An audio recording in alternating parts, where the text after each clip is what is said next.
May bagong bagyo na binabantayan sa Pacific Ocean. Huling namataan niya ng Pag-asa sa layong 2,905 kilometers silangan ng southeastern Mindanao. Isa itong tropical depression na taglay ang lakas ng hangin na abot sa 45 kilometers per hour. Sabi ng Pag-asa, hindi inaasahang lalakas pa ang nasabing bagyo. Hindi rin daw ito inaasahang papasok sa Philippine Area of Responsibility. Sa ngayon, magiging maaraw muli at maayos ang panahon sa malaking bahagi ng bansa. Gayunman, posible pa rin ang localized thunderstorms lalo na sa bandang hapon o gabi. Hanging habagat ang umiiral at magpapaulan sa extreme northern Luzon.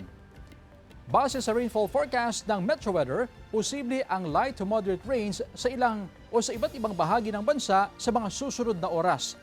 Maging alerto sa heavy to intense rains sa ilang lugar na maaaring magdulot ng baha o landslide.